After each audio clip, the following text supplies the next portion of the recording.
Heyo! Hey, happy KOTG Tuesday. Brian's here. Right on. Yeah, snuck right in, man. What's going on, fellas? Just got to the parking lot. Nice. Perfect timing, man.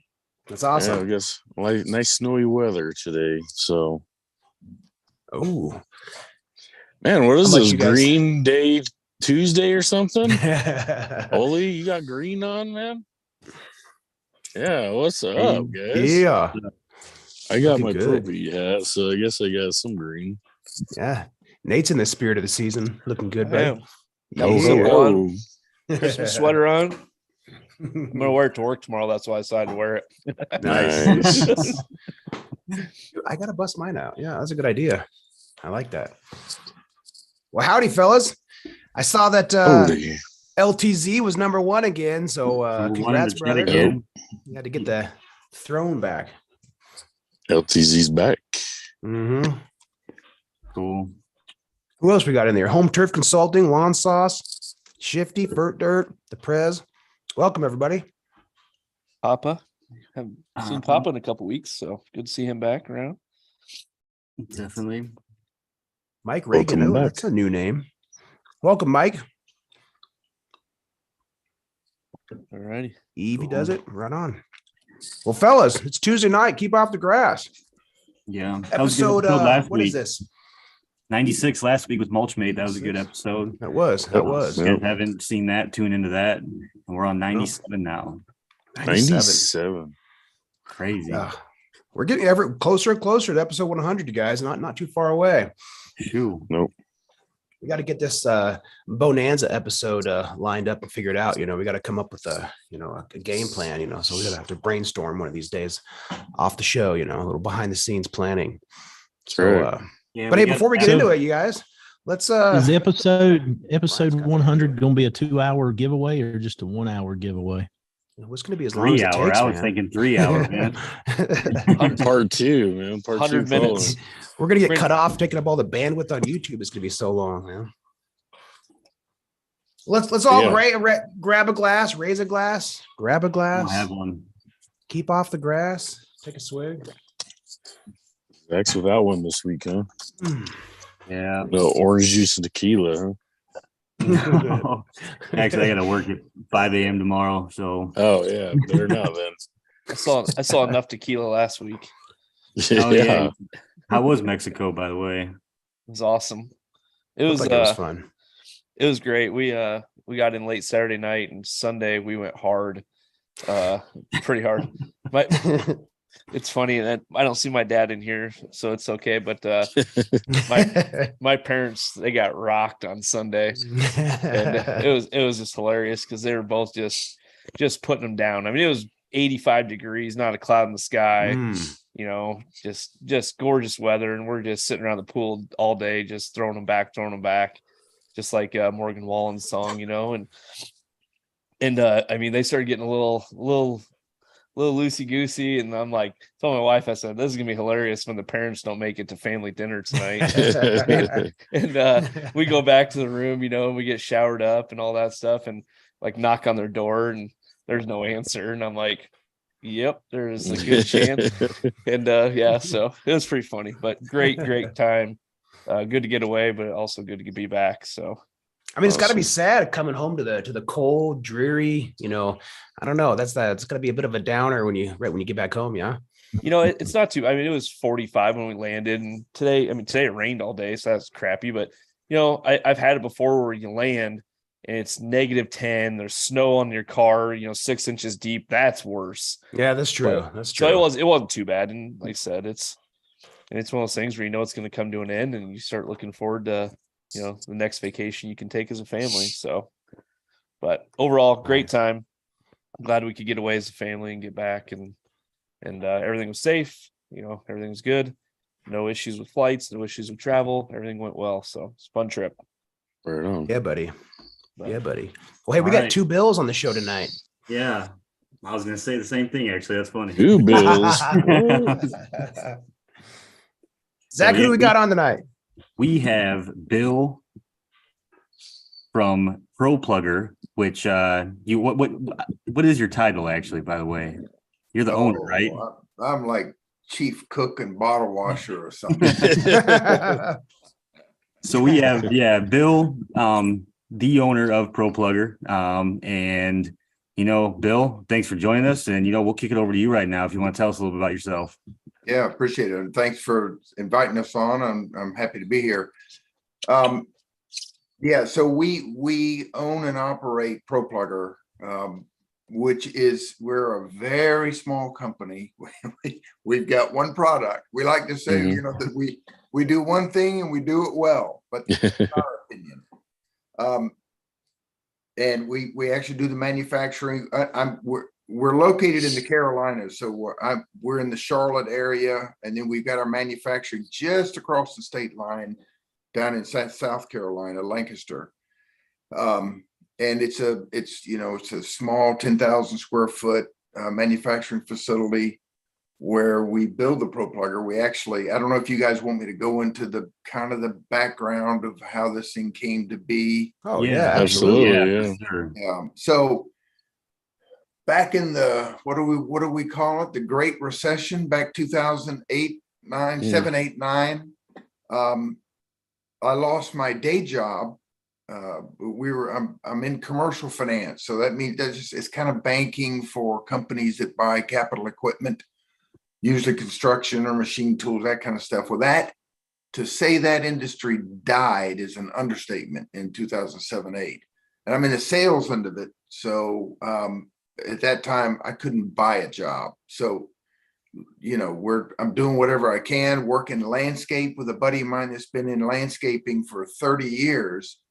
I'm on his crew with his guys, and we're going around doing our stuff. Anyway, it was during that period that, and I should say at this point too, I've got Zoysia Lawn and we can go into a little bit more what kind of zoysia, but nevertheless, we all know. We'll ask you about your lawn. We're definitely going to do that later. It does lead in. There's a reason for me mentioning that, because it's tied to the ProPlugger, because as we all know, zoysia goes dormant during the winter. So I'm looking at this nice beige lawn out here, and we had these green wild onions sticking out, cool season weeds, deep taproot type stuff. And so I asked Steve Purvis, who's the landscape guy I've been working with. I'm like, Steve, you got anything that'll get these wild onions? And now in my head, I'm thinking, you got a selective herbicide that'll get these wild onions, but he says, yeah, you got a shovel. And I couldn't believe what he said. And I said, you tell me you're kidding. He said, nope. The selective herbicides, the waxy coating on the wild onions, it won't penetrate well. You got to dig them out. And I thought, okay, I'm not sure what's going to happen, but I know it's not going to happen. I'm not going to be out there digging holes with a shovel in my yard. So that is, as stupid as that sounds, that was kind of the beginning of it. I looked at the tools that they had out there, didn't see anything. So I literally started with a round steel pipe, a thin walled steel pipe, and a rubber hammer, and a piece of wood that I would go out. And I just thought, there's got to be a way to get these things out without a shovel, and even Roundup, I don't think would work. Not that, Roundup's a very dirty word now. Yeah. So anyway, that's kind of where it started, just playing around with different designs, really just for us, to get my green onions out of my lawn, and ended up producing kind of a real rudimentary, out of the garage, welded with a Harbor Freight welder, and it kind of went through iteration after iteration after iteration, and then we got something that was fairly functional. It's not what we have today, but it was functional. And then it kind of began from there, and neighbors would see what you had, and it just, it's the same old story I'm sure you hear from people who have their own companies. It starts small, kind of stupid reasons why it starts, and it just kind of gains a little momentum. And now we're 12 years into it, probably. Where we, from the time we actually established a company and said, hey, I think we can do this. Yeah. And we've manufactured it the whole time ourselves. So it's, it's been quite a journey. And you guys, I'm sure you guys have that entrepreneurial spirit. I don't. I never, I never wanted to be one. In that line of work I was in, I had plenty of opportunities to call on these entrepreneurs who own these companies, and it just wasn't a life that I ever wanted to pursue. But the Lord had different plans, and so we were kind of thrust into it. But I've told my wife before, and when we go through our periods when we're wondering why on earth we're doing this, that once the baby's born, it is alive and there. And so you just got to keep nurturing it and keep, building it up. And anyway, I don't want to get into too much detail, but it's been quite a journey. And now it's going pretty well. So we pride ourselves on being DIYers, and that's like pure DIY you can get. Like, that's awesome. Like, it's kind of cool too. We've had a few companies like, Lawn Striper. He kind of has a similar story where he created something, and then, Landsy, they did some of that stuff, but like, that's pretty cool. Like, you just started off just trying to make a tool DIY for yourself to take care of something in your lawn. And, that's cool. It's embarrassing to look at those early months. You know how it is. You go back and look at them now and you think, I wouldn't show this to anybody. But I wish we had a picture of it. Yeah, no, there's not going to be any pictures of the early months. You can show that picture. Yes. There we go. Yeah. So it's a real simple design. What you can't see in the picture real well is that below those foot pegs, the tube is slightly tapered down. So that's kind of everything. That took a while to figure that piece out too. So the plug sizing, we'll say, is taking place obviously where the plugger hits the soil. And then as the tube grows, well, then it gives it a little wiggle room in there so that you can take multiple plugs, stack them up in there. When you're ready, turn it upside down, and all the plugs come out except that very last one you pulled. Because, yeah, you can see it falling out of the tube there. So, Bill, I'd like to hear where that design came from. Why did you create a tube that you could stack in X amount of plugs inside? Where did that come from? I'm embarrassed to say laziness, maybe. You know, I'm I'm a minimalist when it comes to work. So, and that was part of the journey. We saw the different tools that were out there and available, and they all like bulb planters, these stand-up bulb planters. You could take a plug, and then I got to do something with the plug, and whatever I did with the plug, I'm going to be bending over. And I knew, you know, I looked out of my yard out there, and I had 100 green onions. So I just thought, well, what if we just kept the tool high, had handlebars, and I could just stack these things up. And then that's where it kind of, you know, like you say, out in the garage, trying to figure out how to get multiple plugs stacked up in there and be able to empty it relatively quickly. And it started out just going after weeds. That's how limited our thought process was I just want to get rid of the weeds. And then, of course, as time went on, my wife had, you know, the flats and trays of little annuals that you can buy at the you know, big box. Yeah. So she had obviously a bunch of those that needed to be planted, but they only go down 2 inches, let's say. Or she had me out there in the fall, and we're planting bulbs that were going down either 2 inches or 4 inches or 6 inches or some combination of them. So that's when we started thinking, well, is there a way to limit the depth of the hole you're digging so it's repeatable but easy? And we went through a couple of iterations that were pretty ugly. Again, I'd be embarrassed to show them to you now, but we finally landed on this idea of just having what to all of us guys looks like a large area washer. And if it's sized correctly, it's gonna work its way up that taper and stop at a certain point. So it was all about the sizing of the ID of that hole in the middle of the washer that would determine where it stopped up that tube. So we did one for, you know, we designed one that would stop 2 inches up for the little annuals and all the little, whatever they call them, petunias. I don't know what they are.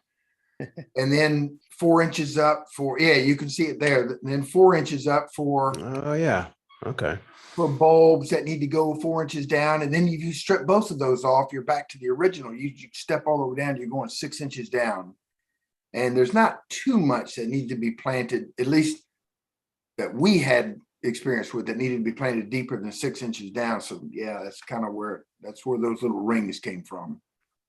Yeah, I don't have a ProPlugger yet, but when I was looking at the pictures, I was wondering what those rings were and you know, do they come off or what's the purpose? And that's really cool. That's like a super kind of simple solution to giving you different depths, taking advantage of that tapered tube. That's pretty smart. How do they stay in place and not slide down when you got them on there? Can you get me back on screen? Yeah. Yep. Okay. I thought I should have one of the okay, there you go. Here with me. Sweet.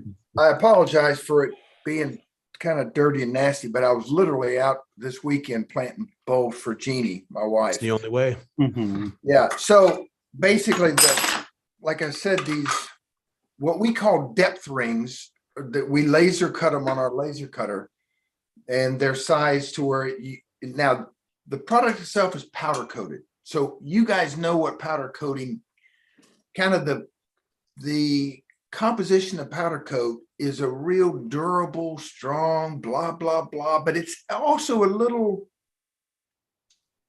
it's got a little, not grip to it, but it's got a little bit of a plastic feel to it. So what happens is the sharp edges on these depth rings coming off the laser cutter, as you slide this thing up into place, all I've got to do is just kind of snug it in place. And Okay. it's okay, right? But as soon as I start taking plugs, this, this thing comes down and hits the ground, and this will stop it in the ground and allow it to twist. Well, once you take a couple of plugs, that Mm, thing's on there. yeah. So much Okay. so that when you're done planting whatever it is you're planting, then you'll either have a little bit of a difficult time getting it off, or you'll just tap with a screwdriver or hammer or rock or Okay. whatever you buy on the north and south side of it, and it'll finally pop off. That really was that was a gateway. I'll say, when these things worked for us, it was the gateway to then being able to use it for all the purposes that we use it around the landscape. If it wasn't for this, then you're trying to guesstimate how deep am I going. Sure. And that's Yeah. another bit of a shortcoming that we found with some of the other models or some of the other similar tools on the market is there's no way to really, like Jeannie, when she gets those flats and trays, I mean, we got 200 flowers to plant. Mm, They are all pretty much exactly the same depth. So this allowed us to just bam, bam, bam, bam, whatever pattern she wanted to be, these flowers to be planted in, we were able to quickly go and dig very consistent, repeatable, reliable holes with it. So, yeah. No, that's cool. And then, hey, Brian, back to your question too about what I see the benefit of holding a bunch in there is if people actually are plugging their lawns, like filling up an area, like zoysia grass, that spreads, Bermuda, Kentucky bluegrass, whatever you may be plugging, that would be beneficial, where you could just go, so how many, I don't know if you talked about how many plugs, and I've done it, I've tested it out. I don't know off the top of my head though, but how many can you fit in there? Well, let's stick with grass for the moment. If I'm doing zoysia grass, and I'm, like we've said before, I'm a little bit lazy, a minimalist. I'm only taking a 2-inch deep plug because there's enough roots system in 2 inches that it is going to transplant. So if I limit it to 2-inch plugs, you can probably get 18. To be honest, I hate to say it, but I've never counted them. But you'll probably get 18 or so up in that tube before you need to empty it. And so, when we finally move this little product over to the lawn, because we've got to we're on an acre, but if you take out all the square footage that's with the oak trees and the house and all that kind of stuff, I would venture to say we're less than a quarter acre under grass, right? And it's all zoysia. That's all we have. A couple of different varieties, but all the wider blade type zoysia. Okay. We started out sodding. We did as much as we could afford, which, as sodding, Mhm. it's great and it's fast. It doesn't get any better than that, but it costs. So we did, I don't know how many pallets we did of sodding. And then we thought, we'll pick the Zenith zoysia variety so that we could propagate it by seed. That was an experience too, I don't mind telling you. So we ended up plugging the rest of our lawn from those, what I like to call as our own sod farm out here. As soon as we had the sod planted and established, well, now I got the sod farm. Right. Yeah. Mhm. And so what we, the method on how we, it became more and more efficient, which was a learning curve for us, was we would, if we were, this gets back to how many can you hold in the 2-inch, setting this, the exact same depth. We could actually, if we got really rolling, we could have 2 pluggers going, and they're both harvesting the donor plugs from the sod farm, and then transplanting them to the area where we're going to be propagating, transplanting them. But we would never empty out the plugger per se. So we would go to where we're going to plant the new plugs, and we would almost fill the tube completely up with, let's call it waste dirt. The dirt we weren't going to leave there. Then we would take the full plugger back, and every time we harvested a plug, we would take the plug that pops out of the top, because it ends up being a kind of I want to say like a Pez dispenser. Yeah. Yeah. Every time we stepped down to harvest a plug we were going to transplant, well, then a dirt plug would come out and we would just turn it upside down and slide it in the hole. And to your point, it fits in the hole almost perfectly. So that was kind of the rhythm we finally figured out, the best way for us to transplant these things without, like I say, with minimizing the actual work I had to do. But it does, the depth rings help that, because then your transplant hole and your donor hole are identical or close to it. Mm-hmm. No, yeah, that's cool. That's smart, using, running 2 plugs at once, double plugging like that. You just kind of go back and forth. I like that. I've seen some videos, it almost reminds me of, you watch the guys, a lot of us are on Instagram or whatever, you see those guys that are on golf courses and they're taking the golf hole, moving it around, they plug it there and plop it here. And, it's like your own way of doing that in the yard. How long did it take? So you were doing all that plugging around. How long did it take for your zoysia to fill in those spots? Was it like 1 season or how long did you say? No, it was, if we got started early enough in the spring, again, we're Zenith zoysia, so it's a little wider blade. If we got plugging early enough in the spring, we could get probably 75% coverage that season. But we were harvesting our plugs every 3 inches apart. We're wearing it out. Every 3 inches apart, we're harvesting our plugs. We're planting them every 6 inches apart. Okay. So we could have collapsed, I think, the time to, for the spreading to be completed if we would have just maybe planted them more densely every 4 inches or whatever. But we thought 6 inches, let's see how it goes. And we probably had full coverage. Even if we started later in the summer, within 2 seasons, we were done. It was done. Now, and I don't want to get too deep into the zoysia part, but I do want to pick y'all's brain a little bit on this podcast. Yeah, but for sure, when we transplant the zoysia in its growing state, so it's greened up in the spring, right? We're transplanting the stuff. We see a little bit of transplant shock, around the perimeter of the plugs, because it does not like what we're doing to it. Sure. We're cutting it up in the chunk, and it is plant material. Stress. Yeah. And so we would see some transplant shock. So we plant the plugs, you water it a couple of times a day for the first 7 days, and we drop back to 1 time a day, for the next 7 days. And within that second week period, we would see it to overcome all of its transplant shock, and now it's starting to grow and starting to spread. But what we found also, now remember, we're in the Carolinas, we were able to transplant in winter. I know that sounds crazy. We don't have bad winters down here, but we were able to start transplanting, let's say in February. Everything's still dormant. And all I can assume is that the sugars and the starches have been pulled down into the root system of the plugs. So when we transplanted them, then spring would roll around into March, beginning of April, everything would green up, including 100% of the plugs that we had transplanted. wow. Awesome. So that was quite a surprise for us, and a pleasant surprise. So that was a dormant transplant. Transplant. Yeah. That's pretty cool. Has anybody done any cool season or fescue transplanting with one of these? I know they're used quite often in the warm season turf. We've got customers up north, up in the Great Lakes area and the Northeast, but it's got to be a spreading type grass. So it's got to be Kentucky bluegrass, or one of the ones that'll either have rhizomes or stolons, so that they can spread. Otherwise, it's game over. It just ain't gonna happen.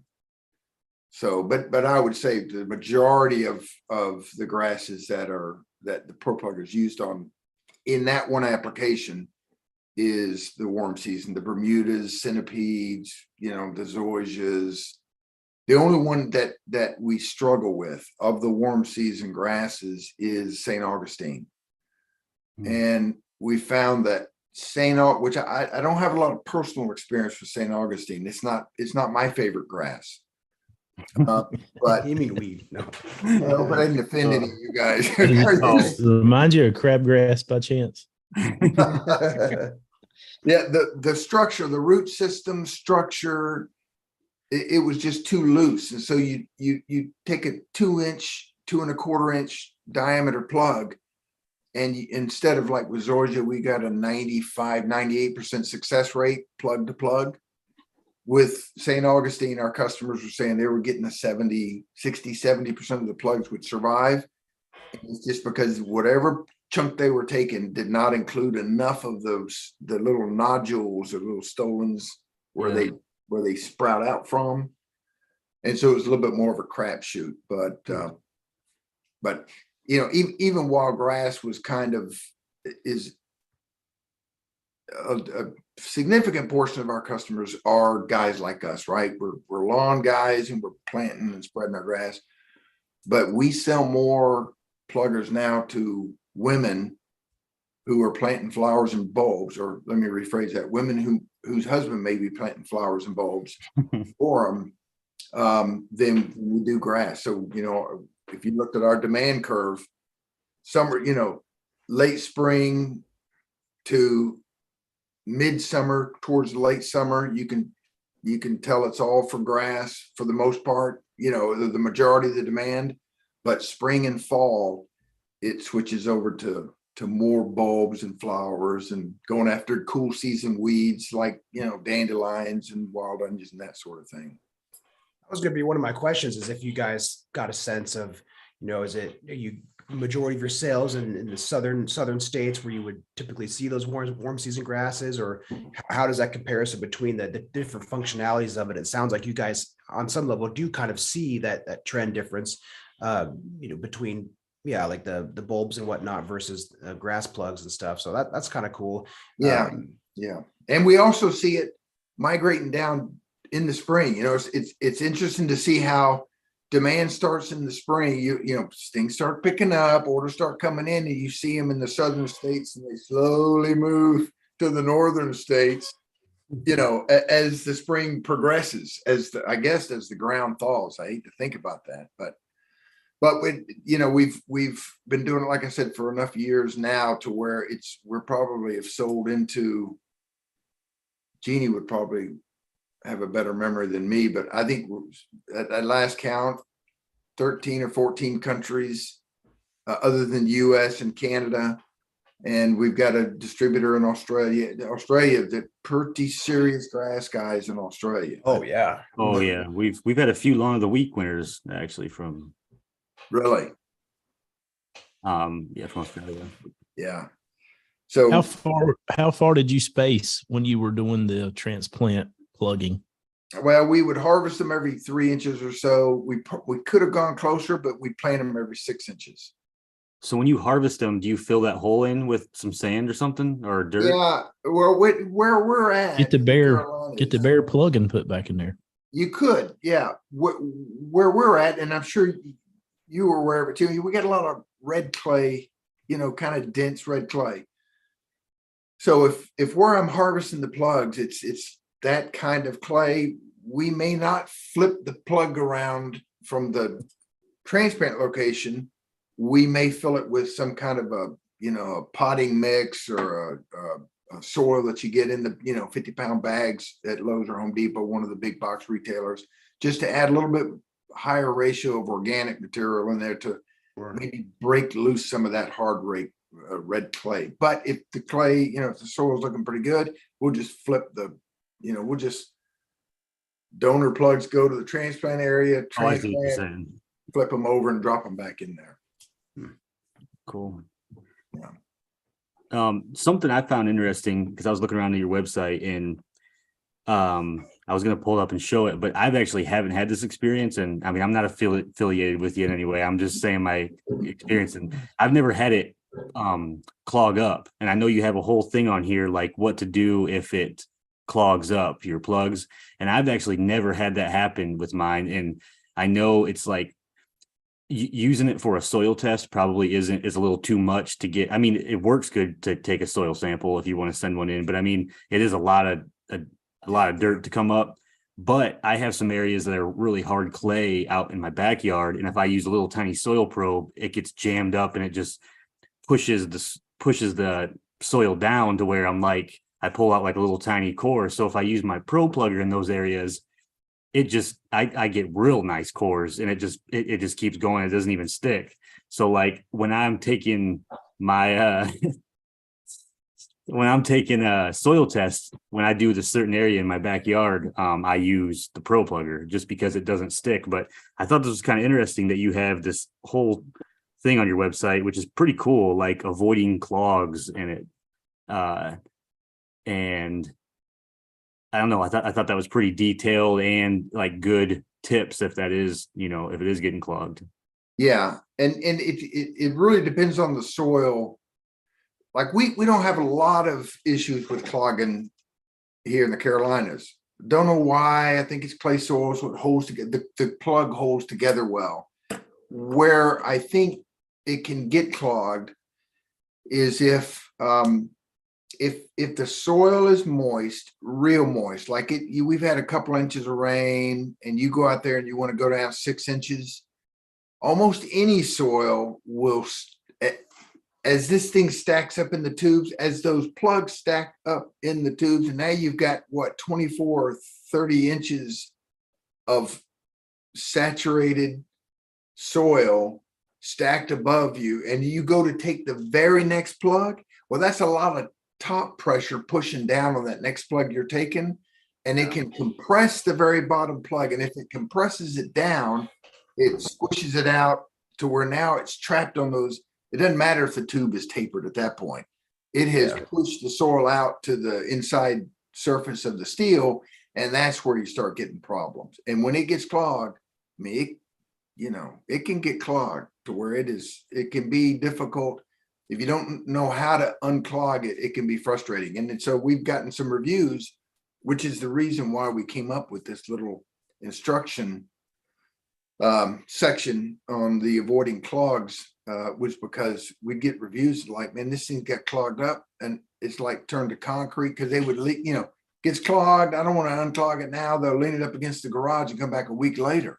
Oh yeah, shoot. Yeah.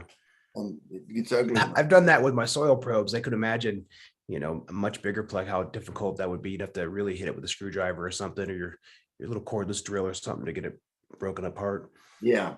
So these tips just kind of help in that regard. So you guys, what kind of grasses? Is it okay if I ask you questions too? Oh yeah. Okay. I know you're in different parts of the country, up in Ohio, New Jersey, down here in the Carolinas. What kind of grasses do you guys grow in your lawns, your own lawns? Fescue, the only kind there is. Mine Cool is season. mine's Kentucky blue and rye mixed. Okay. Yeah, I got mostly fescue in Missouri, but I'm trying to incorporate a little bit more of the bluegrass, ryegrass in there too, little by little. But that stuff probably dies off in the summertime. But, Yeah. Mostly. I'm in Utah, and pretty much I have Kentucky bluegrass. Pretty much everybody that I know around here has Kentucky bluegrass. Okay. And the Kentucky bluegrass, green all year round? Nope, not here. No, I go dormant. Well, I mean, Yep. it might not. Might actually. Last couple of years has not gone like the brown dormant.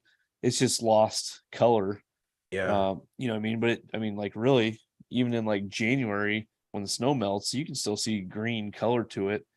Compared to like my neighbors and stuff like that. But then and then it comes back, pretty strong. But Yeah. for the most part, depending on where you're at in the, geographically where you're at, it's going to depend if you go true dormant or not. But not a lot of reseeding in the spring. Hey, I lost a big patch. None of that. No. Not typical. Not with us. No. A lot of it depends. A lot of it can depend on your winter. How harsh your winter is. There's a lot of it can depend on the snow plows. If this street snow plow gets a little excited and takes out a big old divot out of your the end of your driveway or whatever. So I mean, you can have to reseed that, or Just kind of depends what happens. Yeah. More of Typically, the seeding is in the fall for the cool Yeah. season stuff Yeah. because it really takes a beating during the summer. Yeah. That's what I was telling you guys earlier about that buddy of mine that I worked with for a period of time, but he's been a landscaper for 30 years, and his fescue in the Southeast, this is his words, not mine, but it's an annual, because he makes a living on aerating and reseeding in the fall. Down here, where it just has a hard time surviving the summers, does pretty good in the winters, but the summers down here being hot and humid can really whack it back. And a lot of folks end up having to just aerate and reseed just to keep, kind of tee it up for the next spring. But I've had no personal experience with it, so I don't know. It's interesting. You got Zoysia, and you are, an hour away from Olee, and Olee's got fescue, so Olee's staying green, right. He's probably looking pretty good right now. And then, you're probably dormant, but in the summer, he's fighting to keep it going, and you're probably popping then, so.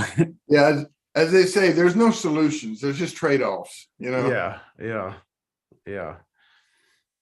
I like the idea of the go ahead, Olee. I was going to say, you knew I was going to say something. Oh no. Sorry, What Nate. I was going to say right quick is there was a good idea in the chat a while ago. Nick had said something about using the ProPlugger for like removing poana plants. And that's a pretty good idea because a poana plant has one heck of a shallow root system. And if you just try to pull it, you make one heck of a divot. And I could see taking that thing because it's a clump plant about like the fescue and just plug it right out of there.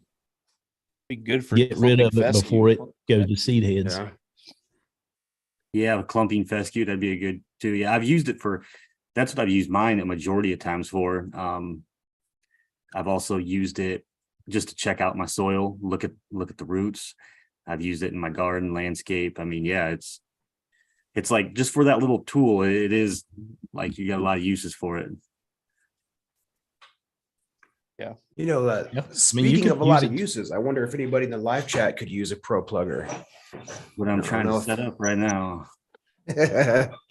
We asked Bill earlier if he'd be interested in giving one away, and he said, heck yeah. So if anybody could make good use of a ProPlugger, what should we have put in the chat? Get plugged or something, or plugged or plug me, ProPlugger, something in there. Just say ProPlugger. Let's do ProPlugger.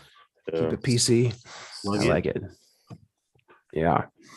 Plus, I like the idea. Zach's on the wheel tonight, so he's going to need a little extra time. Yeah. Hey, what are you saying? I'm slow or what? No. Just saying you like to be thorough and do a good job. So he's no Brian, that's for sure. Yeah, so just ignore me for a minute here. Well, normally we have Zach pulling up Lawn of the Week while Brian's working on the wheel. I could do both real quick if you want to do the spiel. Brian, do you want to do the honors? Give us the old Lawn of the Week spiel. I haven't even seen what we talked about, so you go ahead. All right. I've been busy today. It was right up to the wire. So here on Keep Off the Grass livecast, for those of you who don't know, those of you listening on the podcast, we have a weekly competition. Keep Off the Grass. Let's see. I'm brain farting here, but if you KOTG yeah, that's right. There you go. God.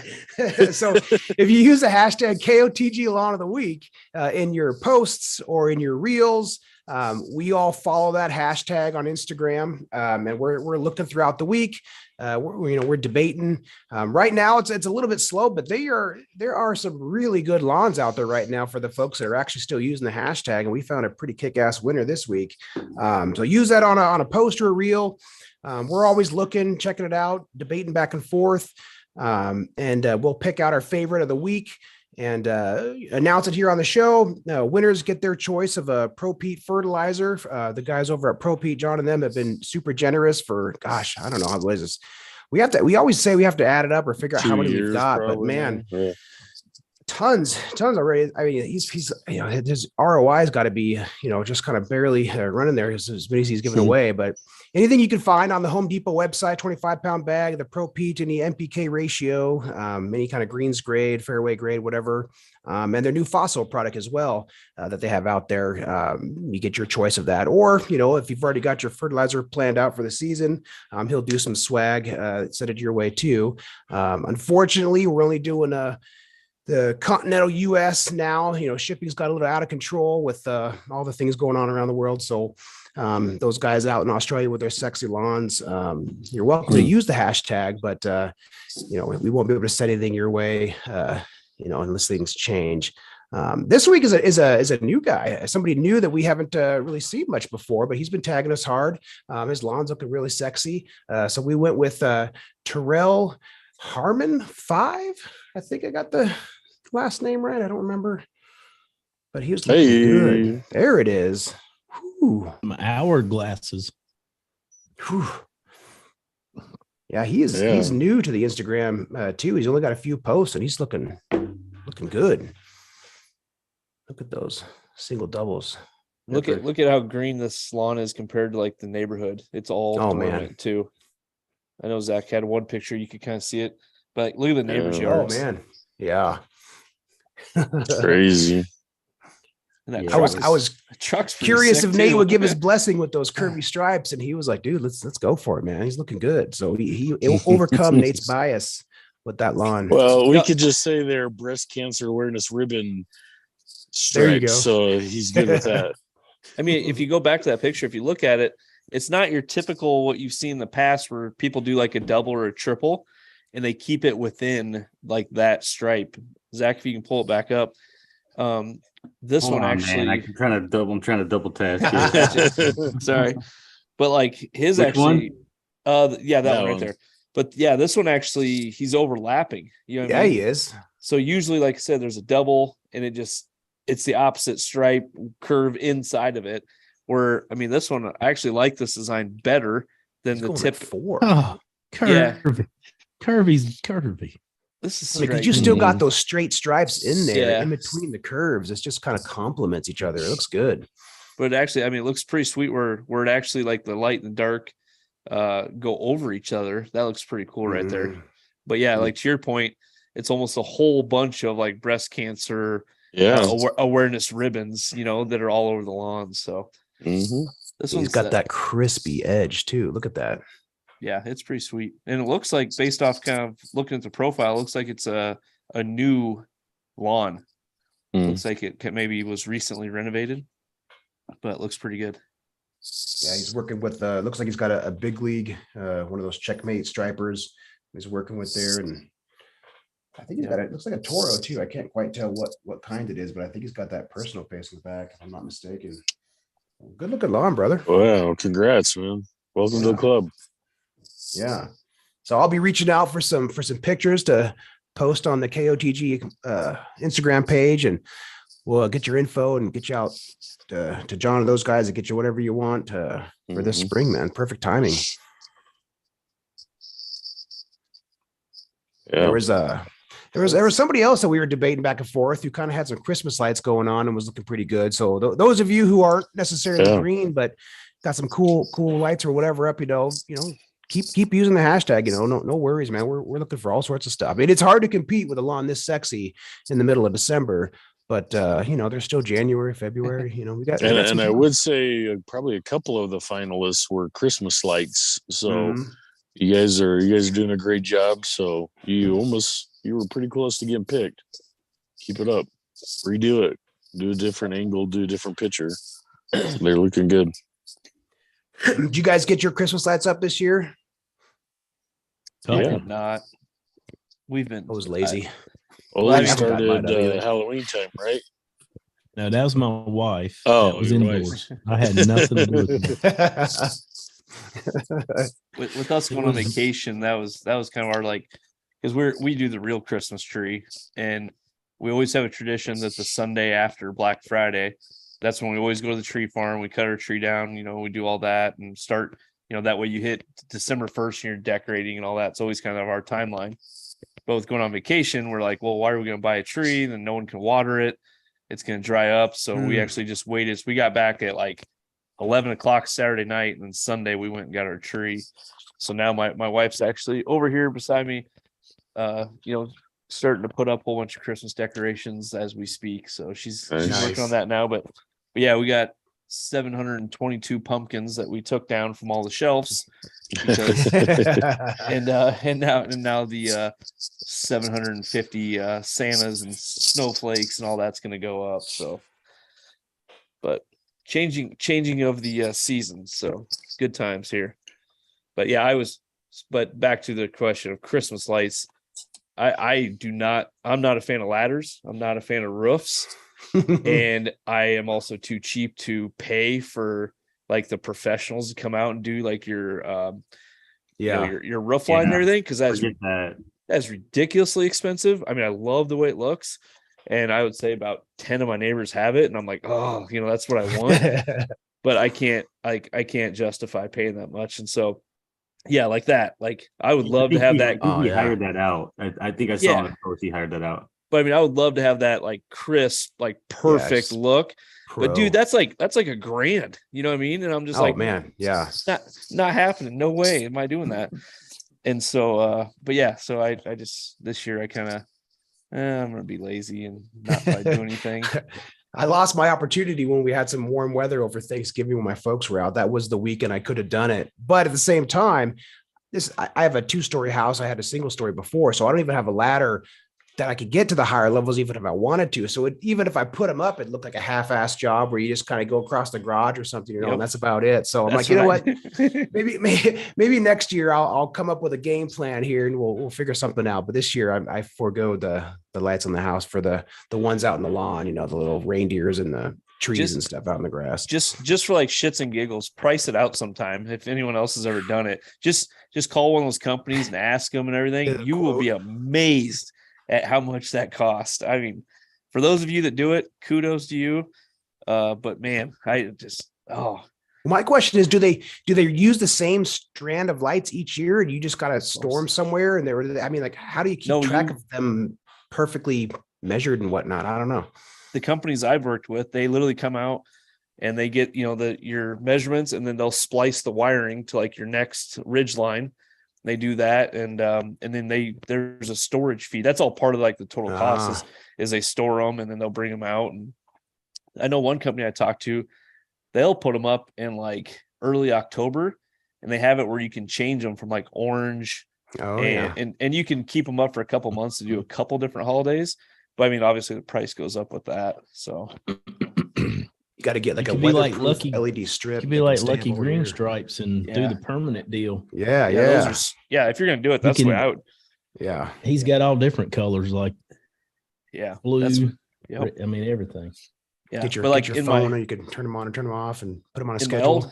In my old house, all of our soffit lights, you could change all the light bulbs, but these ones are like, they're like permanent, and they're not just a light bulb you can change. Like the whole soffit is like one piece or something.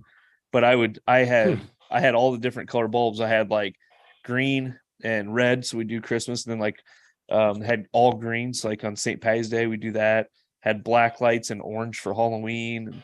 So we used to mess in like Easter, we'd have like kind of some pastels. We do all that every holiday. But so now a lot of the ones I have, I run down to my neighbor's house and I'll put them in his soffit lighting. So all right, Brian, how do I make it so? Oh, shoot. Here we go. You done it. Stop sharing. Straight off the hip. Well, we have a winner. I mean, that's about as that's as honest as you can get. We normally have a little build up to that. Sorry about that, Bill, but I accidentally did that. I mean, you could hit close, shuffle, and redo it. It's up to you. Or we could say that's the official spin.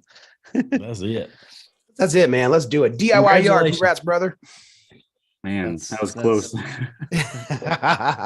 How many names did we get in there? Does 20, it say 20 some? All right. Dang, nice. Yeah, man. So, So hey, Bill, for those who didn't win, where can you find a ProPlugger? Where can you look to get one, and what do they run? We sell them in a variety of online, Amazon, obviously, HomeDepot.com, Lowe's.com, Walmart.com, our own website, ProPlugger.com. And we've to the best of our abilities, it's not terribly easy to keep resellers at a minimum and a maximum advertised price, but we're $39.95. We've been that way for I don't know how many years.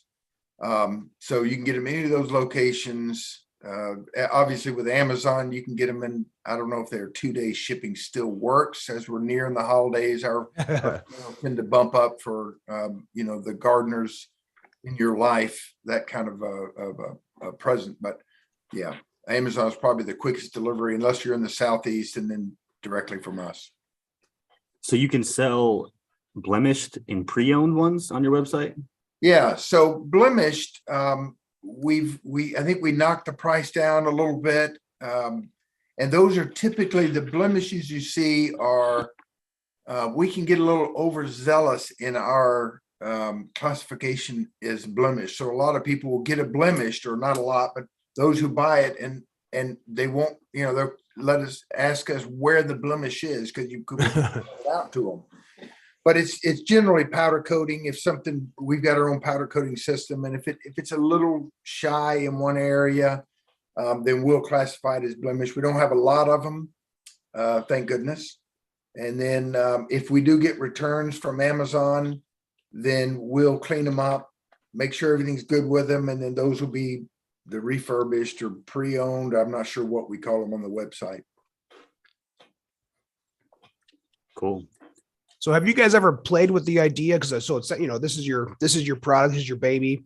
What about like a super plugger where it's like even bigger? You can put bigger plugs. I mean, I don't know if there's other larger bulbs you'd be planting out there or whatever. You can but plant like you guys, trees with it or something. yeah, or something. Where you could, because it sounds like the versatility there is great. But I mean, what if you want to get like a bigger plug? I don't know. Have you guys thought about that? Or had you any interest in that? Yeah, we thought about it, and we're kind of treading a fine line, because, as I said, our demographics of our customers has turned out to be the majority are female, and that may be a 60-40 split.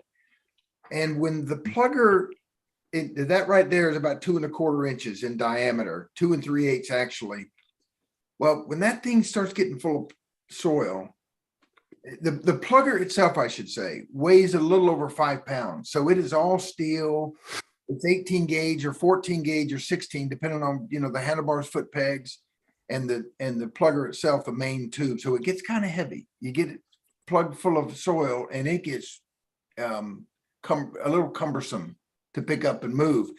So Yeah, trying to keep the whole demographics in mind, we're a little hesitant to go with larger plugs. It would be the place that larger, I guess the application where a larger diameter plugger would benefit would be, I think personally, in the sod plugging arena more than the bulbs or the flowers, because then we would open the scope to St. Augustine would be no problem.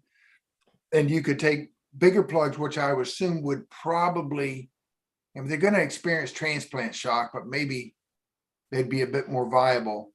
But as far as planting even perennials that come in larger containers at the big box stores, if we take, excuse me, if we take the plugger and you step down, let's say 3 times, kind of right in a clover leaf design, then you end up with a, I don't know, a 6-inch diameter hole, and we can plant some of the larger plants there. But yeah, that's the problem that we kind of ran up against when it came to larger. How many would you sell? I hate to say it, but it comes down to all the retooling costs. sure. The shipping costs are outrageous, as you mentioned as well, but it is outrageous. And the bigger diameter, bigger box, heavier, $39.95 is out the window. Now you're close Yeah. to 49 or 59. And then we wanted to kind of keep it in the sweet spot with where all of us like to,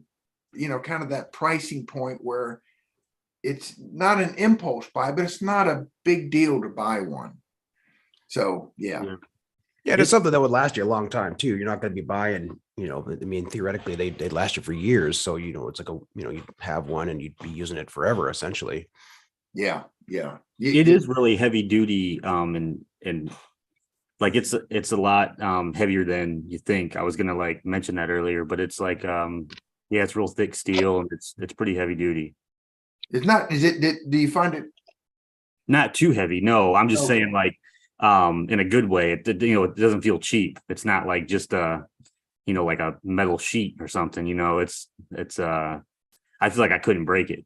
Yeah. So Yeah, it's pretty tough. And we kind of, obviously it's evolved over the years. We use not necessarily different materials, but our foot pegs were a different, we would use bar stock so that it's kind of hard to describe it, but the foot pegs would look more like the center tubes here. We'd have bar stock coming out, and that did well. But if the gauge got too small, obviously the foot pegs are going to take the majority of the beating. So we beefed up the foot pegs. We beefed up the steel gauge. I mean, if we're going to have a damaged plugger, we want it to be because somebody backed over it with their 4x4. We don't want it to be because of any kind of use, in normal wear and tear. So yeah, it is a bit heavy, but And I was saying it in a good way. So yeah. And the max depth is 6 inches. Is that what it is from the foot peg down? Yeah. Okay.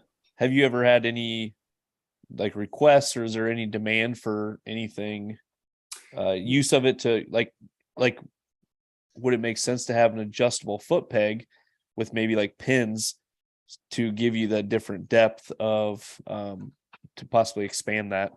He wants to go 8 inches deep, essentially. Yeah. That is what she said. Yeah.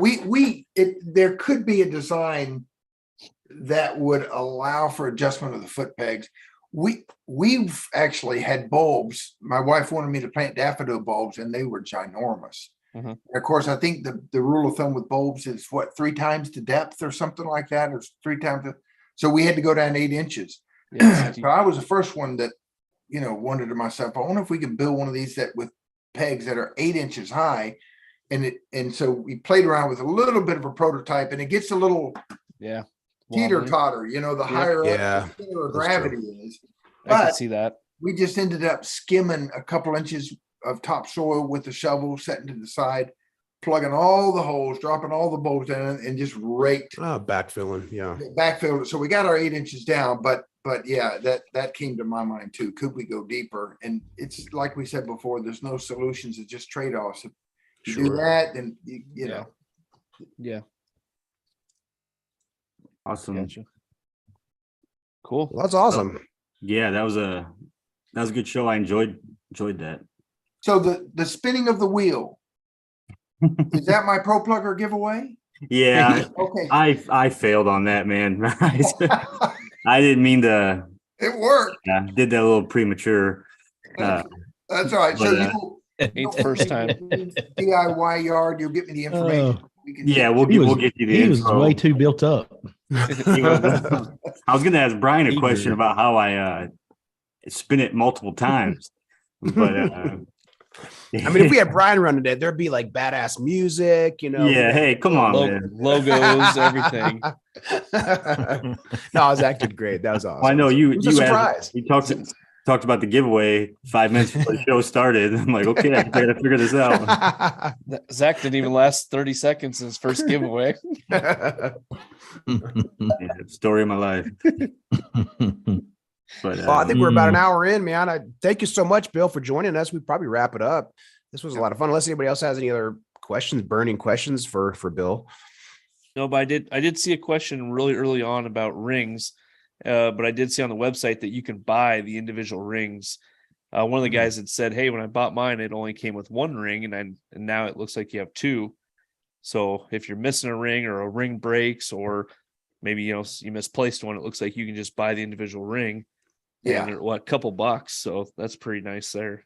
Yeah. And if anybody did receive one that literally a plugger should have never come with one ring. So if you got one with one ring, tell them to email me at bill@ProPlugger and we'll take care of that.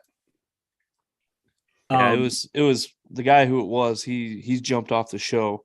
I saw in the chat that he had to leave, but maybe I'll send him a message and just say, hey, we talked about that. Yeah. It was Papa Moslow. So if we were to tell our wives to update our Christmas wish list and stuff, if we were to order one of these off your websites, theoretically, do you think there'd be enough time to get one before Christmas? Yeah. How many working days have we got before Christmas? Maybe less than 2 weeks now, I think. Shoot. I'd say We're getting close. We're cutting it close. So maybe it's a New Year's gift. No, it was like eight business days or something before Christmas. Yeah. Unless you're on the West Coast. But then, depends on where you buy it. You buy it on Amazon, pretty much you're going to get it. But they've got our stock all over the country. If you buy it from our website and you're in California, with transportation and deliveries, and it could be a challenge, but anywhere else, I think you'd be fine. You could at least get it before spring. Yeah. Hey, I may be thinking of something totally different, but I just remembered this. Did the tip of it change? Yeah, you mean the cutting edge down at the bottom? Yeah. Did that change? Like I heard Yeah, that went to a star shape or something. Well, an octagonal. So if you can get me back on screen again. Okay. I won't take up much time. Because mine, I have the original circle. Yeah. Or not circle, whatever you call it. Yeah. So can you guys see that? Oh, I can see. Yeah, I can see that. Yeah. Does it look octagonal? I mean, it looks like a stop sign. Yeah. So that design changed, I guess, early spring this year. And the reason we changed it was a couple of reasons. One is to try to limit the occurrences of clogs. So as you can tell, if you're taking an octagonal plug, as soon as that plug moves up this tube, yep, a gap less than an inch, now I've got 8 discrete points of contact instead of an infinite number of points of contact. So if it gets squished down now, because I've pulled plugs, I'm all the way up here and the soil is moist, less occurrence of clogging. And then the second reason was, when I transplant my grass, I know this is going to sound kind of goofy, but when I transplant my zoysia grass, I'm taking the donor plug and I'm putting it in a hole. Now remember, the hole is always going to be round, except the very bottom of that hole, where it's going to be, even the bottom of the hole is going to be round, because it cuts an octagonal down. But as soon as I twist it and pull it up, I've just rounded out the hole. So now I've got a slightly octagonal plug going into a round hole, and it allows me to press the plug down just a little bit to have it form against the sides. And now I've got a little reservoir on the top of all of my plugs. So when I water the transplant area, I don't have to water as often. It overcomes the transplant shock quicker. At least that's been our experience. And I thought, man, that's a win-win. And of course, for bulbs and flowers, it has absolutely no impact, except maybe less clogs in certain conditions. So yeah, we decided to change it. We tested it for about 8 months, prototypes, and it seemed to work. So we thought, well, let's do it. That's a pretty cool idea. That's neat. That's cool that you guys saw opportunity to kind of upgrade it a little bit. That's awesome. One last question. Is there anything else that ProPlugger will ever do? Are you just done? You good with one tool? At the moment, please just let us continue with the one tool. What we are doing is what was it that who's the guy on Berkshire Hathaway? Warren Buffett. Yeah. The only enduring competitive advantage is to be the low-cost provider. So we've already had probably 3 knockoffs come onto the market. They didn't last long, but what we're focusing on is not broadening our product range at the moment. It's just automating and getting a repeatable, high quality, reliable manufacturing process so that we can be the low-cost provider, keep it affordable for all guys and gals like us, And then once if that is a goal that we're ever able to hit, then we'll think about other things. But right now, this is about it. Unless you got any genius ideas, I'm all ears. Well, not really. But Problem when we're out in the yard, we'll contact yeah, you. well, Yeah, call me. cool. Well, hey, so let's see. So next week, the 20th, we got a guest coming on, and then we're off the week after Christmas, right? So we'll be episode 98. Then we'll take another break, and then we're back after the new year, 99, and then episode 100. Should we say who's coming on next week, Zach? Yeah, I'm think? actually I forget who it is. I'm trying to look it up. Hybrix. Yep, Hybrix. Hybrix. Hybrix Fertilizer Company is coming on next week. So bring your questions to the chat. Yeah, should be a good episode. And then we got, like I said, we have a good 2 months booked out about, so we have some good guests to come. We got to try to top last year. And you did good, man. Reaching out. We've got a lot of folks that were, we got them locked in, and other folks are even interested that we haven't even finalized stuff yet. So there could be more as the season gets ramped up too. This is awesome. A lot of new folks too that we haven't talked to before. All right. Awesome. Let's call it a night, y'all. Go to bed. Get back to work tomorrow. All right. Zach's Thanks got for an early coming start. on, Bill. That was a good time. Thank you, like Appreciate it, chat. guys. Go Hawks. See you.